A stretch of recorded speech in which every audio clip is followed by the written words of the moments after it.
Welcome to Whispers and Footsteps. If you enjoy quiet mysteries, don't forget to like and subscribe. Now, take a cup of tea, sit back, and listen carefully because sometimes the softest footsteps hide the darkest secrets. A Death Between Two Stations. Chapter 1. The journey begins.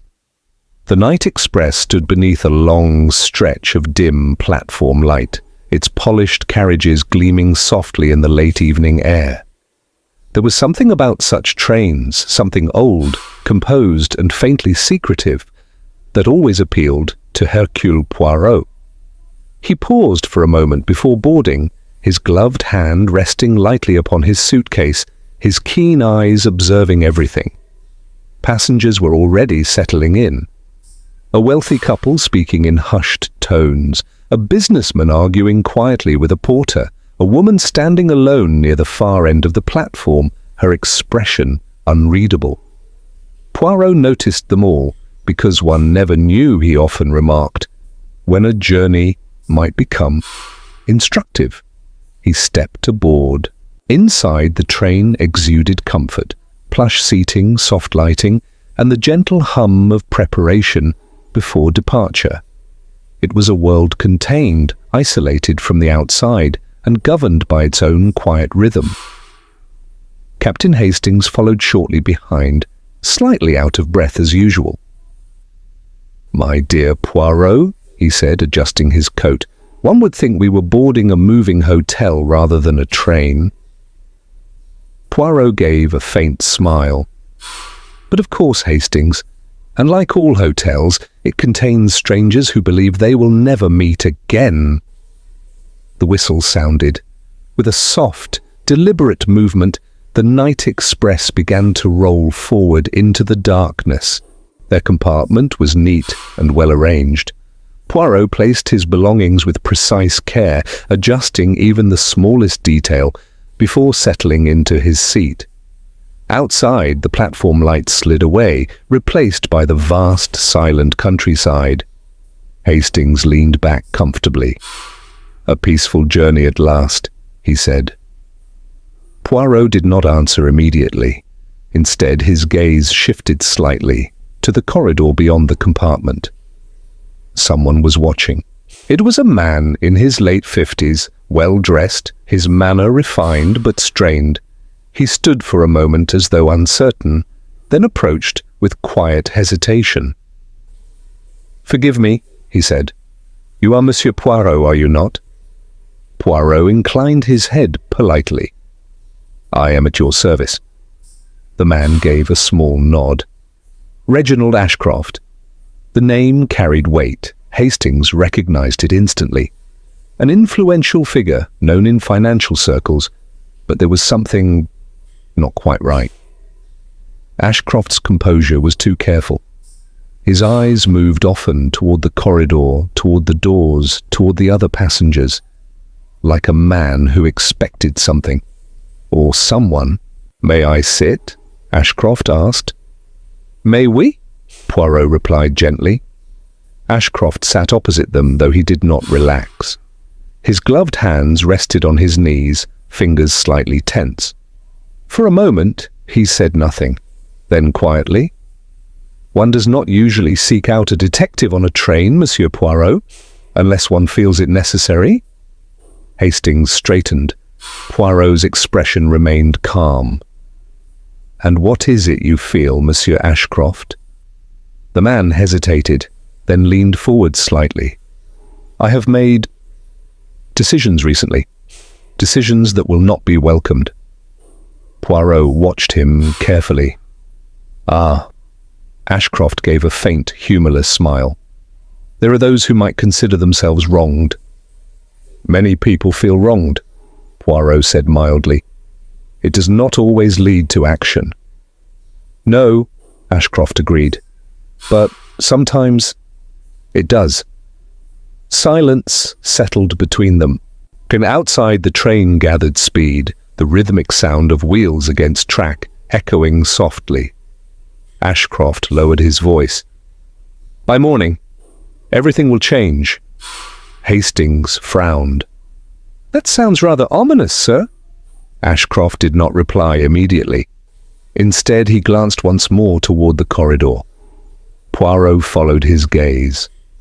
At the far end, a woman stood briefly, then turned away. She had heard something, or perhaps she had been listening all along. Ashcroft stood. "I apologize," he said. "I should not have troubled you." Poirot inclined his head again. "But you have not troubled me, monsieur." Ashcroft paused, then added quietly, "If anything should happen, I trust you will observe carefully."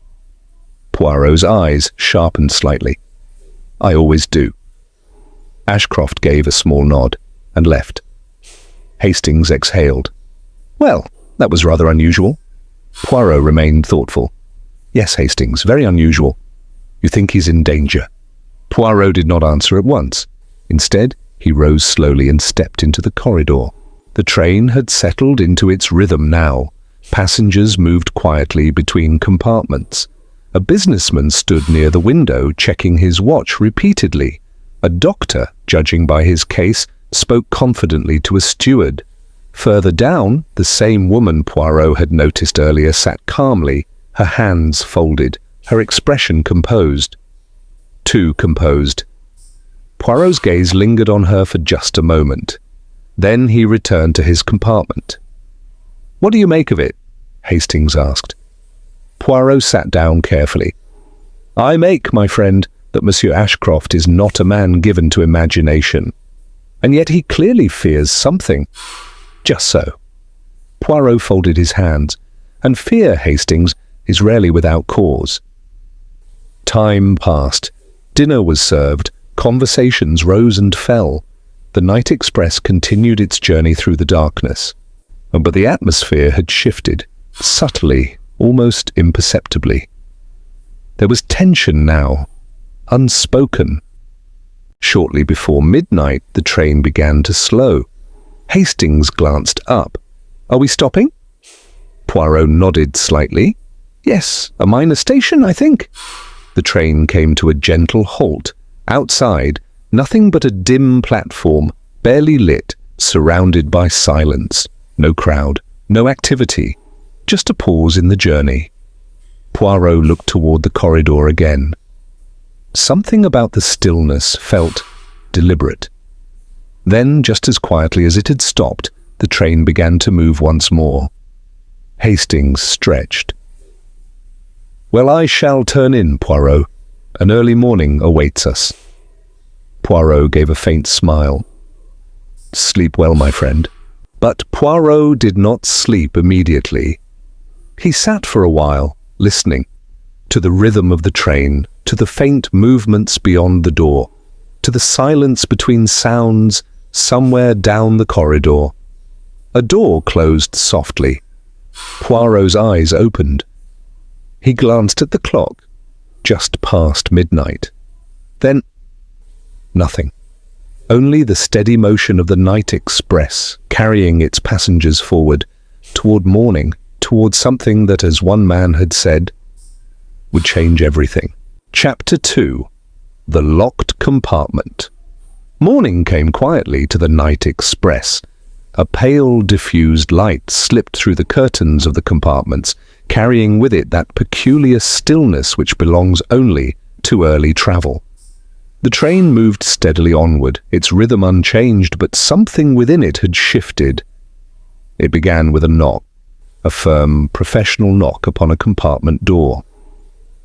"Mr. Ashcroft, sir?" No reply. The steward knocked again, this time louder. "Mr. Ashcroft?" Still nothing. Inside his own compartment, Hercule Poirot opened his eyes. He had not truly slept. There are moments, he often said, when the mind remains alert, quietly attentive to what has not yet happened, but soon will. He rose at once. By the time Poirot stepped into the corridor, a small tension had already begun to gather. The steward stood outside Ashcroft's compartment, his expression uncertain. "I cannot rouse him, sir," he said, and he requested to be called early. Hastings joined them, still fastening his cuff. "Perhaps he's simply a heavy sleeper," he suggested. The steward hesitated. "The door is locked, sir. From the inside." Poirot's eyes flickered, just slightly. "Indeed?" He stepped forward. "Permit me." Poirot knocked gently, once, twice. "Mr. Ashcroft?" Silence. Not the silence of sleep. Something else. Poirot bent slightly, examining the handle. Locked. He straightened. "I think, Hastings, that we should not delay." The steward swallowed. "With your permission, sir." There was a brief exchange, then the decision was made. The door would be forced. It opened with a sharp crack. For a moment, no one moved. Then the steward stepped back suddenly, his face paling. "Oh!" Hastings pushed forward. "Good heavens!"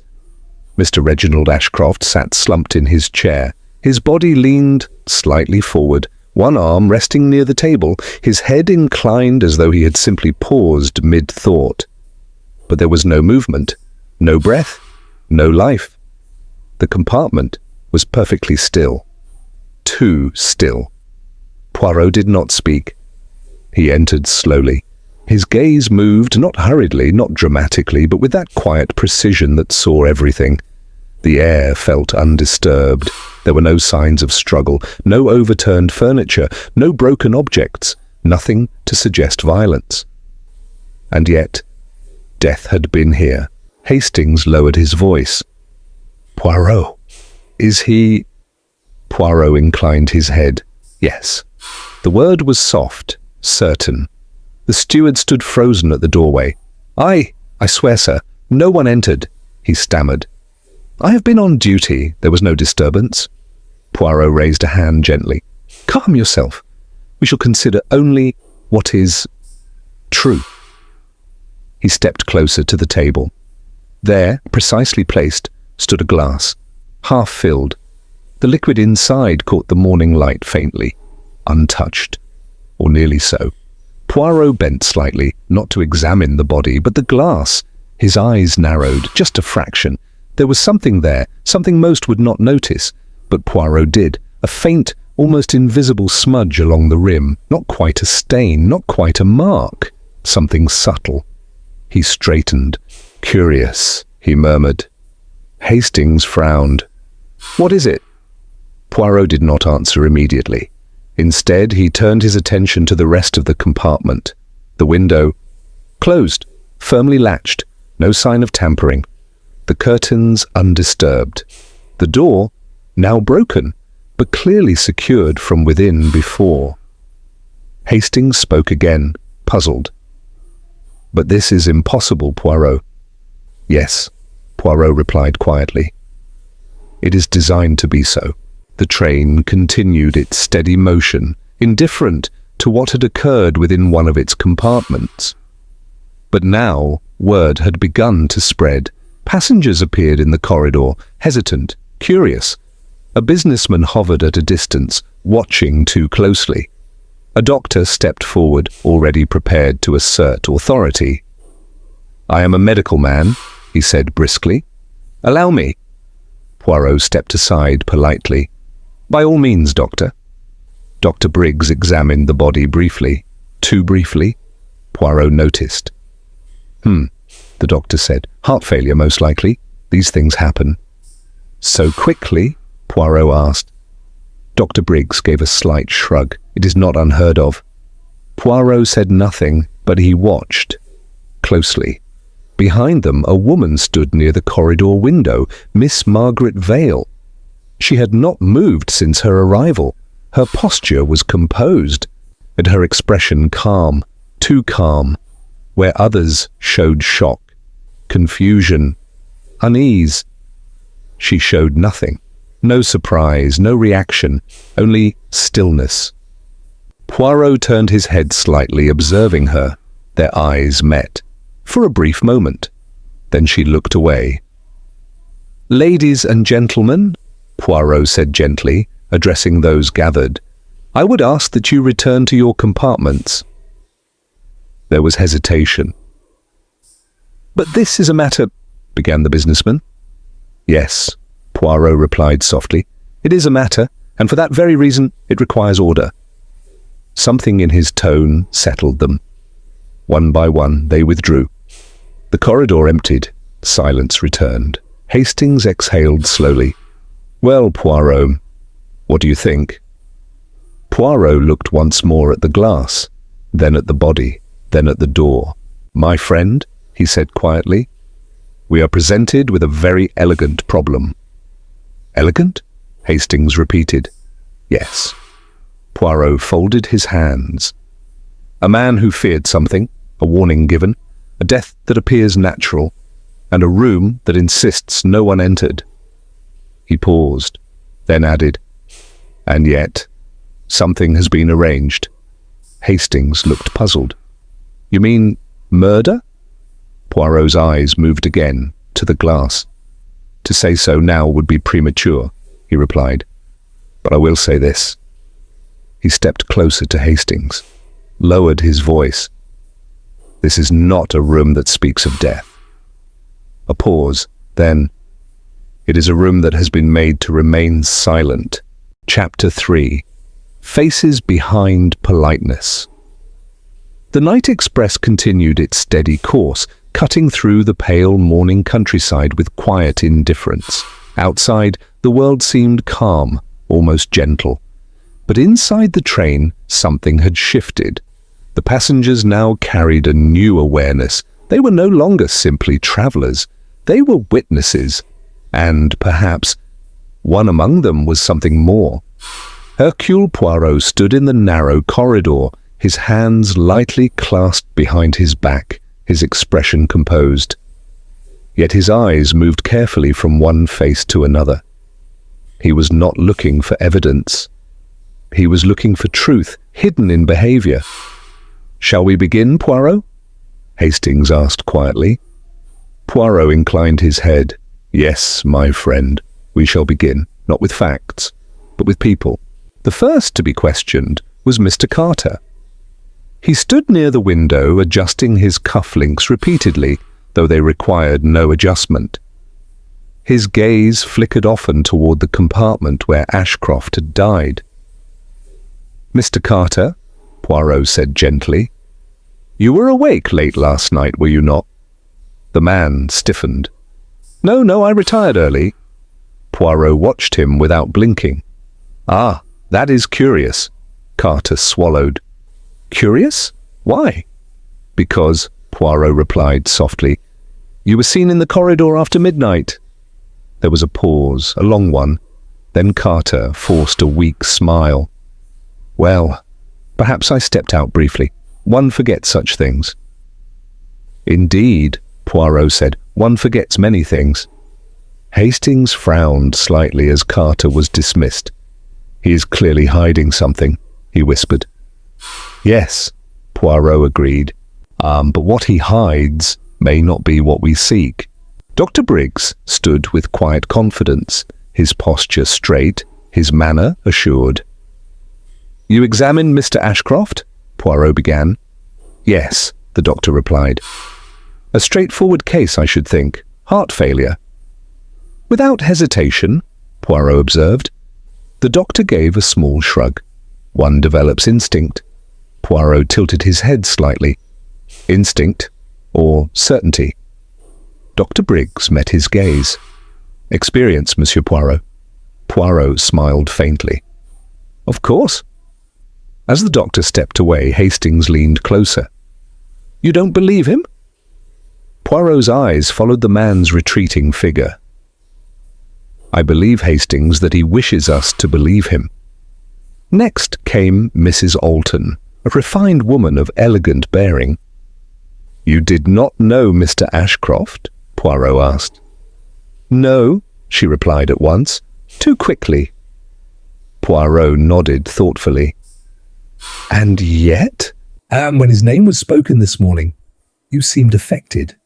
Her expression tightened. "I merely dislike unpleasant scenes." "Ah," Poirot said softly. "As do we all." She moved away with quiet dignity. Hastings frowned again. "That was odd." "Yes," Poirot said. "Very odd. But again, perhaps not deadly." At last, Poirot approached Miss Margaret Vale. She sat by the window, her hands folded neatly in her lap, her posture composed. She had not spoken since morning. "Miss Vale," Poirot said gently. She looked up. Her expression was serene, almost prepared.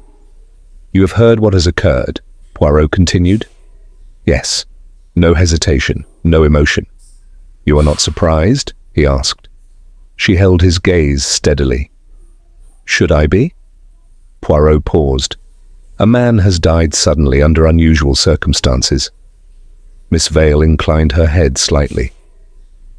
Then perhaps it was his time. Hastings shifted uncomfortably. There was something unsettling in her calmness, not coldness, but control. Perfect control. Poirot studied her for a moment longer. Then he said quietly, "Tell me, mademoiselle, do you believe in coincidence?" Her eyes did not waver. No. A silence passed between them. Then Poirot inclined his head politely. "Merci." He turned away. Back in their compartment, Hastings exhaled. Well, if ever there was a suspicious group of people... Poirot sat carefully, adjusting his sleeve. "Suspicion, Hastings, is a most delicate thing. You think none of them are guilty?" Poirot shook his head slightly. "I think all of them are hiding something." Hastings looked surprised. "All?" "Yes." Poirot folded his hands. "The businessman lies about his movements. The doctor speaks too quickly. The lady denies too strongly. And the governess..." He paused. "Yes?" Hastings prompted. Poirot's eyes narrowed slightly. "She does not react at all." Hastings frowned. "That must mean she is guilty?" Poirot shook his head gently. "No, my friend. It means only this." He leaned back slightly. "Each of them protects a truth." A pause. "And only one protects a crime." Chapter 4. The Missing Minutes. The night express pressed on through the pale stretch of countryside, its wheels striking a steady rhythm against the rails. Morning had now fully arrived, yet inside the train, time seemed strangely unsettled.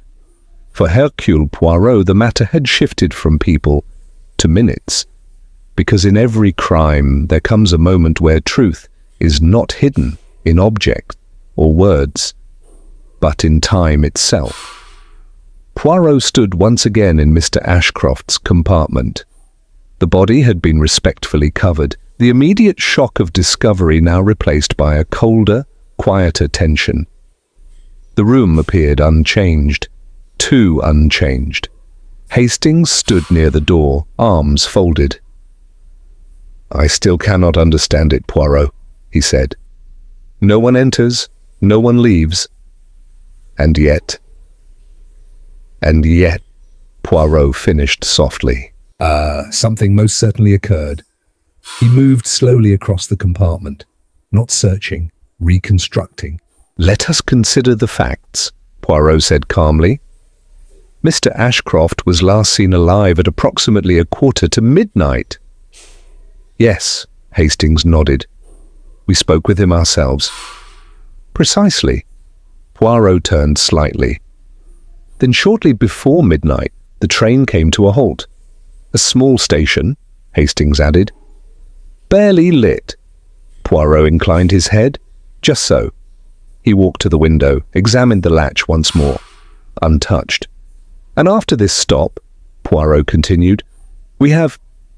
nothing." Hastings frowned. "Nothing?" "No clear account, no reliable observation, no certainty."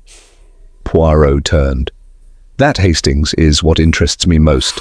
Later that morning, Poirot spoke again with one of the passengers. "Mr. Carter?" The businessman appeared even more unsettled now, though he tried to maintain composure. "You mentioned earlier," Poirot said gently, "that you heard something in the night." Carter hesitated. "It was nothing, I'm sure." "Perhaps," Poirot said, "but we shall consider it nonetheless." Carter shifted. It was just a small sound, like something clicking. Metal, perhaps. When? Around the time the train stopped, I think. Poirot thanked him and returned to Hastings. A click, Hastings repeated. What could that mean? Poirot's expression remained thoughtful. It means, my friend, that something was not as still as it appeared. Poirot returned once more to the table. The glass remained where it had been, half filled, undisturbed. He stood before it quietly, then said, "Tell me, Hastings, have you observed Monsieur Ashcroft closely last night? Well enough, I suppose. And did he strike you as a man who leaves things unfinished?" Hastings considered. "No, not particularly." Poirot nodded. "Exactly." He gestured toward the glass. "This is a man of habit, control, precision." A pause. "And yet he leaves his drink incomplete." Hastings leaned forward slightly. "You think something interrupted him?" Poirot's eyes sharpened. "I do not think, Hastings." He spoke softly. "I am certain." Poirot now turned toward the chair. Though the body had been moved slightly, its original position had been noted. "Observe," he said. Hastings stepped closer. "The chair is not overturned. The table is undisturbed. Nothing suggests sudden struggle." "Yes. And yet his posture is not one of rest." Poirot demonstrated slightly, leaning forward. "It is a posture of interruption." Hastings' expression changed. "You mean he did not collapse suddenly?" "No." Poirot shook his head slowly. "He was aware, briefly, that something was wrong." Poirot stepped back. Now everything began to align. Between the moment the train stopped and the moment it moved again, he raised one finger. "There exists a gap." "A gap of perhaps 10 minutes, Hastings said. "Yes." Poirot nodded. 10 minutes in which no one can say precisely where they were." A pause. 10 minutes in which a man was killed. Poirot turned once more toward the door. Then the window. Then the glass. "Everything in this room," he said quietly, "has been arranged to appear ordinary." "But it is not ordinary." He stepped closer to Hastings, lowered his voice. "The drink unfinished, the body interrupted, the sound of a click, and the silence that followed." A pause. "These are not accidents, Hastings." He straightened. "They are decisions." Hastings exhaled slowly. "Then the killer had very little time." "Yes." "And took a great risk." "On the contrary," Poirot replied gently. "He took a very precise opportunity." Hastings frowned. "You mean the stop itself?" Poirot smiled faintly. "Exactly." Chapter 5. The Hidden Connection. The night express had begun to slow its pace.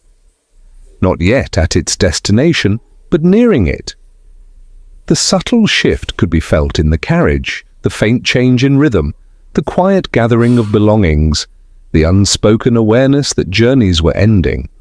But for Hercule Poirot, the journey had reached its most important point, because now it was no longer about how the crime was committed, it was about why.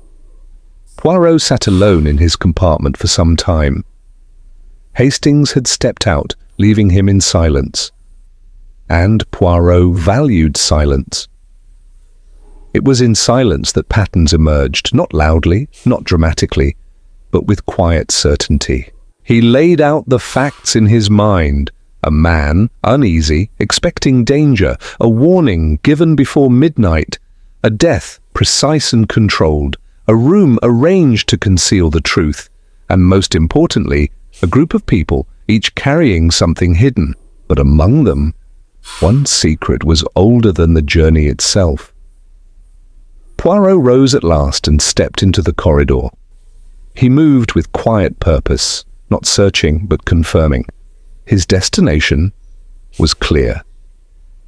Miss Margaret Vale sat where she had been before, by the window, still composed, still calm. "May I join you, mademoiselle?" Poirot asked gently. She inclined her head. "If you wish."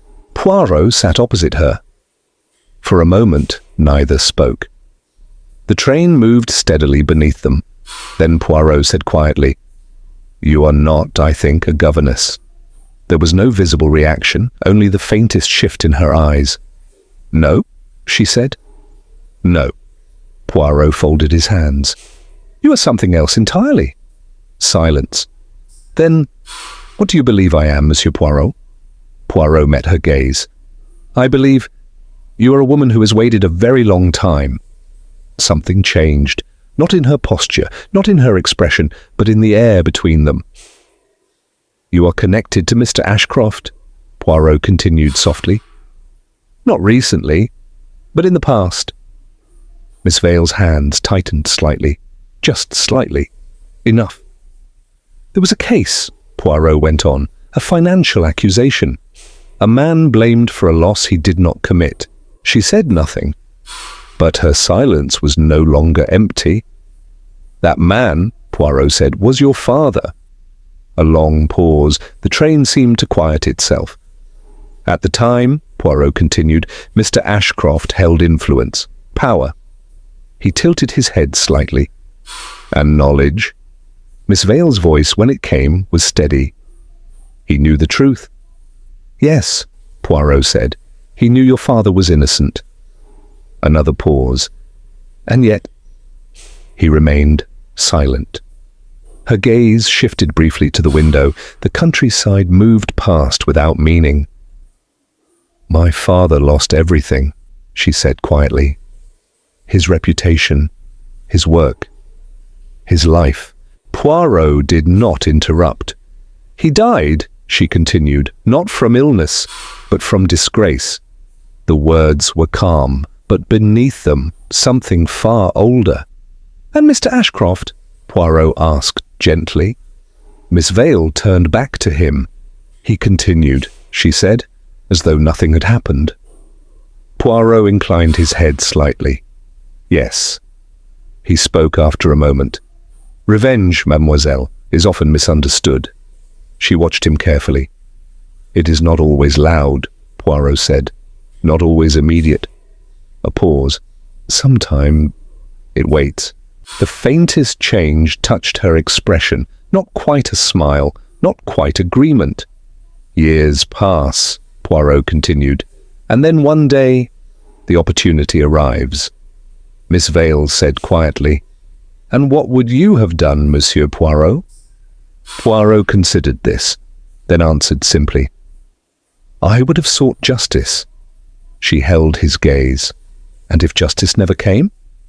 Poirot did not answer immediately. Instead, he said, "This journey was not an accident." Miss Vale did not deny it. "You knew he would be here." A pause, then yes. Poirot nodded slowly. "And you chose your moment carefully." Another pause. "Yes." There it was. Not a confession, but something close enough. Poirot rose. "One thing remains," he said quietly. Miss Vale looked up. "The method." Her expression did not change. "The room was locked," Poirot continued. "No one was seen entering or leaving." A slight pause. "And yet you were not surprised." Miss Vale said nothing, but she did not look away. Poirot inclined his head. "Merci, mademoiselle." He turned to leave. Behind him, Miss Vale remained seated, still, calm, as she had been from the beginning. But now Poirot understood. This was not calmness, it was completion. Chapter 6. Poirot explains everything. The night express had begun its final approach. The rhythm of the train had softened, its speed reduced, as though even it sensed that something within its carriages required resolution before the journey could truly end. At Poirot's request, all passengers were gathered in the main carriage. There was hesitation, of course, curiosity, unease. But, above all, silence. Hercule Poirot stood near the centre, his posture composed, his hands lightly clasped before him. Hastings remained to one side, watching carefully. The passengers arranged themselves, Mr. Carter, restless and pale, Dr. Briggs, outwardly calm, though his eyes betrayed tension, Mrs. Alton, dignified but guarded, and Miss Margaret Vale, still as ever. Poirot allowed the silence to settle. Then he spoke. "Mesdames et messieurs," he began softly, "we are faced with a most curious situation." He paused. "A man who feared something, a warning given before midnight, and a death that appears at first glance entirely natural." Dr. Briggs shifted slightly. "I have already explained." Poirot raised a hand, gently. "Yes, Doctor." "You have explained very quickly." A faint murmur passed through the group. Poirot continued, "And yet certain details refuse to agree with such simplicity."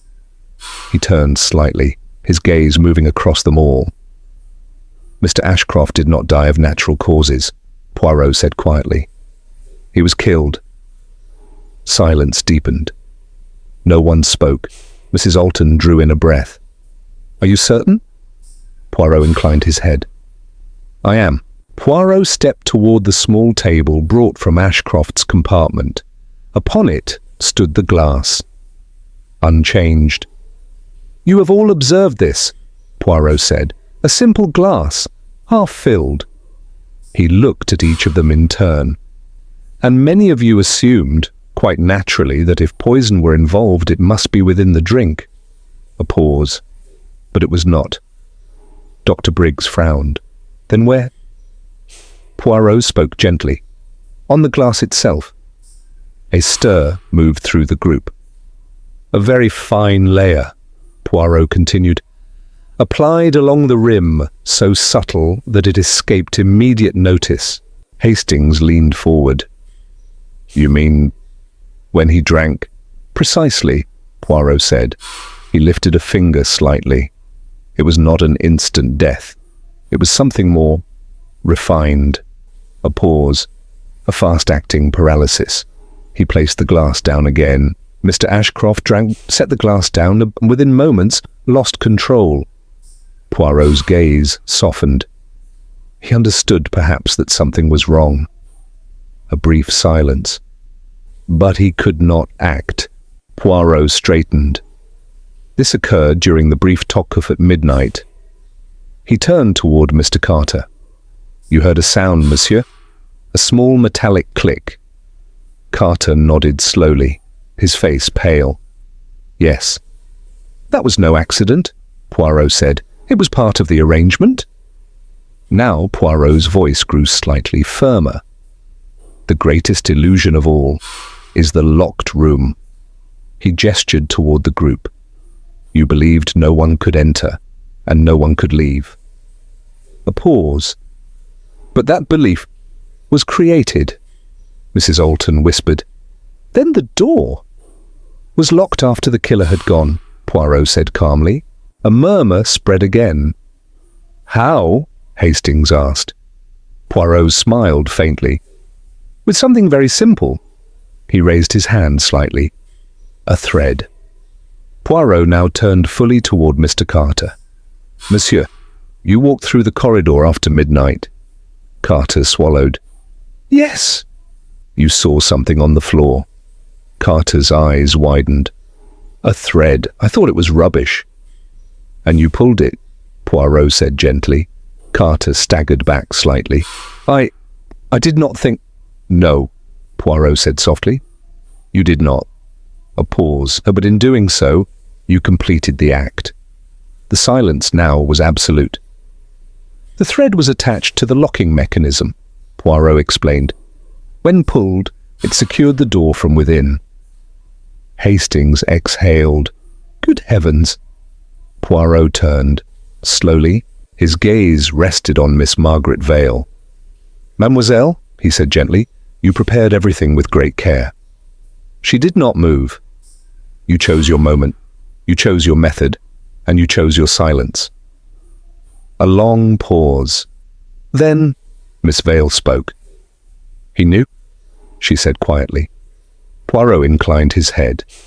Yes, her voice remained calm. He knew what he had done to my father. No one interrupted, and he lived as though it meant nothing. A breath. So I allowed him one moment to understand. Poirot lowered his gaze slightly.